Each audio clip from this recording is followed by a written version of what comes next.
three things in human life which are important. The first is to be kind.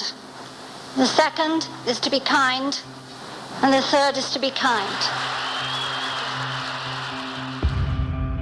We started getting reports of animals being dumped here in Ahoskie, all of them right here behind the Piggly Wiggly shopping center.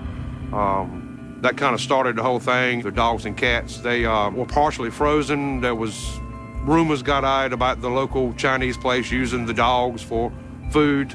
Really hurt his business tremendously. There are 2 PETA employees who right now are facing a total of 50 felonies for animal cruelty and some other charges in North Carolina. They would come down to this area, Ahoskie, and pick up some animals and take them back to their place in Norfolk, where we assumed that they were trying to find homes for them.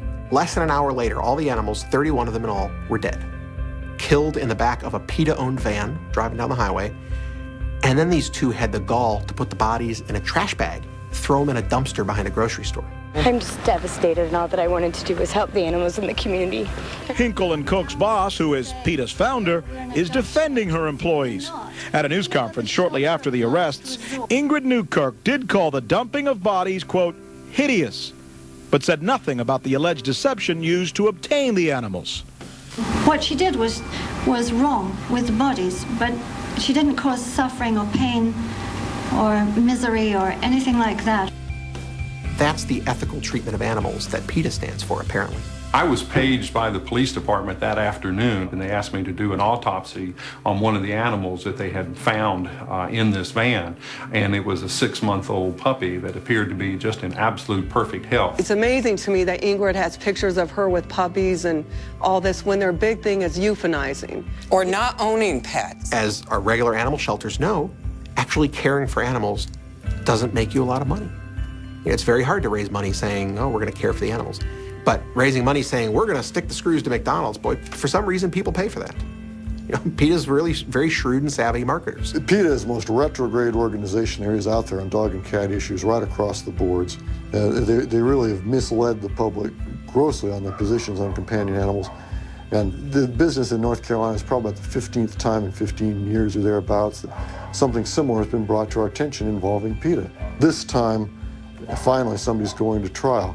So why don't they try to find animals homes? They tell us they're going to try to find homes, but they took and killed them. And then after this came to light, we found out that Norfolk up there, Norfolk PETA group, finds homes for about 13% of their animals, when the other humane societies in that area tend to find homes for 85, 75, or 65% of their animals. So they're finding homes for very few and basically killing a great deal of what they bring in.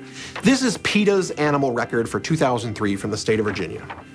PETA in that year killed 1,911 animals. Now, they spayed and neutered a lot. They spayed and neutered about 6,000 or so. But they took in 2,225 animals.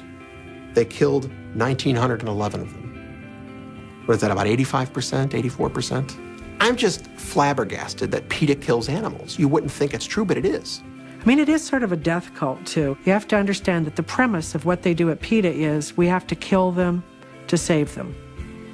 Because people are bad, these animals are in trouble, so we have to take care of them. We have to do society's dirty work. We don't take that too kindly here in northeastern North Carolina. Very, very disturbing. When I saw that PETA was trying to put a spin saying that they were teaching humane euthanasia. If PETA is nothing else, it's the master of spin. PETA can take its worst press day and turn it into a victory for animals. And I think it'll do that with North Carolina. We haven't gone down there to say, hello, we're an adoption agency. We're not. We are the shelter of last resort. You know, it's not something I would personally do, but compassionately euthanize them. I don't like how they were very disrespectful to bodies afterwards, but those animals had a much grimmer fate awaiting them. What's so interesting about that organization is that they will talk about ending suffering all the time. They will never talk about saving a life. And if you read the website, on the website it says the kindest thing you can do for a cat that doesn't have a home is take it into a shelter and have it humanely euthanized. You know, if you're killing an animal, I don't care if it's to beautiful music. I don't care if it's with pretty floral wallpaper.